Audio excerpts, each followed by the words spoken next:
Samen in Je hebt heel veel LP's van de band Divers. Maar wat is de band Divers?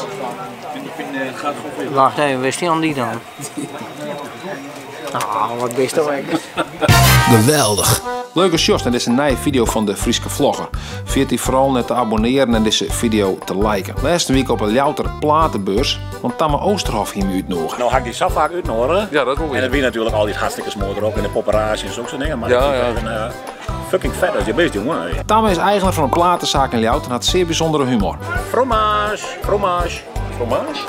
Ja, dat is in plaats van cheese. Dus ik zei gewoon zo, fromage. En die Frans, Frieske landwijn. Friese landwijn besteld voor je? Wat is dat, joh? Rivella. Hoeveel groeven had een LP? 2. Vaak roepen? Ja, hierin en daarin. Dat is vroeger een platengrapje. Geweldig. We zijn misschien wel weer vinden kennen. Wat een probleem niet, joh.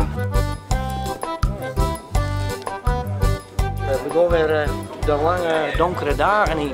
Meestal gaan we meer maar een hobby te maken. En die hobby is buitenlandse edities vinden van LP's van bekende bands waar het eigenlijk de titel heel net iets van versteert. El hombre de la puerta de atrás.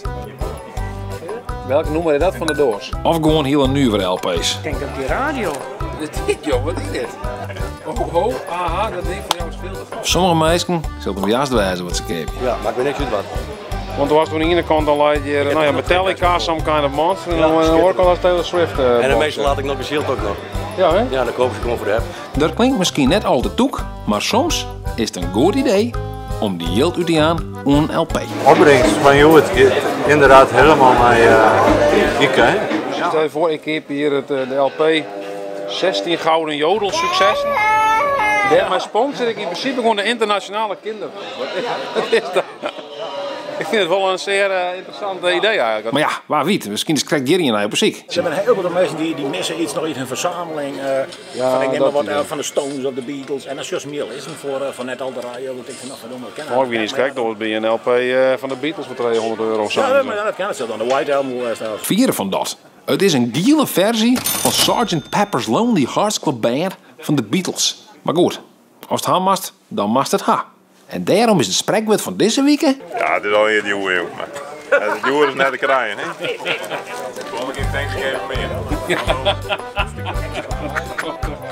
Maar vanzelfs kon ik de sale net verlitten zonder dit prachtige LP'tje.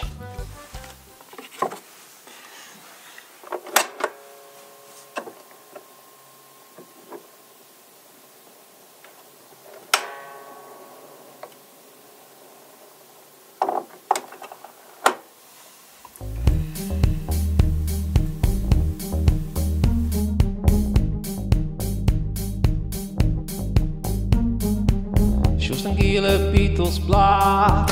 Op een prijs kun je toe haast leien. Met een juice net te krijgen. We verlitten toch die vrouw, maar haast wel nog om te vrijen. Met een juice net te krijgen. Geweldig.